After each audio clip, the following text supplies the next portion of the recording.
सियासत में अपराध के संगम की एक शाखा अतीक के साथ ही खत्म हो गई। जी हां, अतीक के साथ एक और गणतंत्र अलविदा हो गया।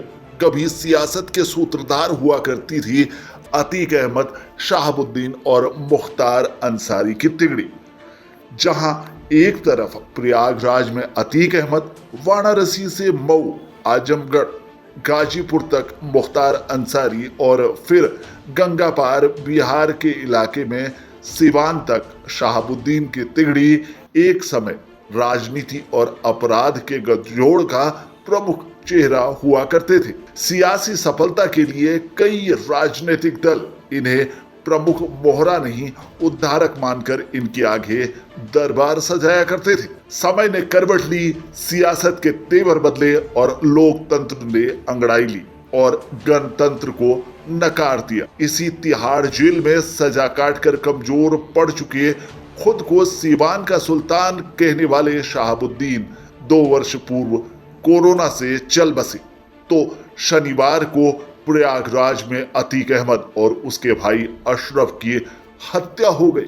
वहीं दोनों के मध्य तीसरा सबसे बड़ा चेहरा माने जाने वाले मुख्तार भली ही जेल में अपनी आपराधिक सत्ता को संचालित कर रहा हो, मगर प्रदेश में बदली सरकार और उसके आपराधिक और व्यावसायिक किले को एक एक करके ढाया जा रहा है और उसे कमजोर कर घुटने पर लाने की कोशिश की जा रही है। सियासत में सत्ता का स्वाद चखने के लिए जाति आधारित क्षेत्रीय दलों ने जातीय वोटों के साथ मुस्लिम मतों को एक मुश्त फसल काटने के खातिर अतीक, मुख्तार और शहाबुद्दीन जैसे लोगों को संरक्षण ही प्रदान नहीं किया, बल्कि उन्हें एक वर्ग विशेष का नायक बनाकर प्रस्तुत किया। उत्तर प्रदेश में कभी समाजवादी पार्टी तो कभी बसपा तो कभी सुबह सपा उन पर प्यार लुटाती रही।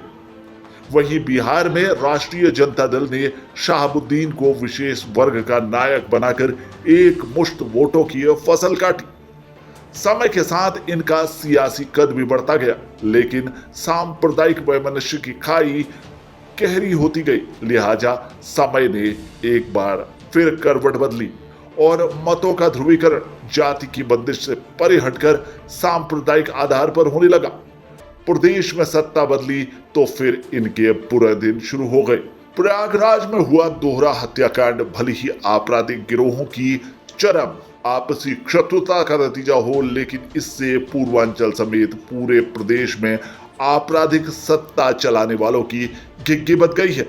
3 दिन पूर्व मुठभेड़ में अतीक अहमद के बेटे असद की मौत ने उसे तोड़कर रख दिया था, तो अब दोनों भाइयों की हत्या ने जेल में बंद फरार चल रहे उन तमाम अपराधियों को डरावने सपने दिखाने शुरू कर दिए हैं।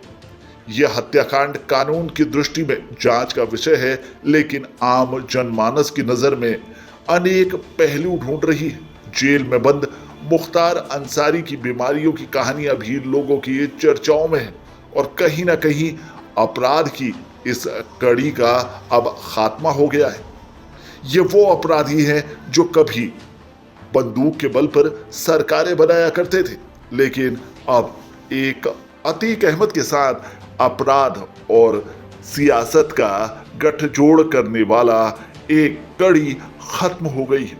फिलहाल के लिए इस अपडेट में इतना ही। बाकी खबरों के लिए बने रहिए हमारे साथ, देखते रहिए हमारे चैनल को, क्योंकि यहाँ मिलेंगी आपको तमाम बड़ी खबरें।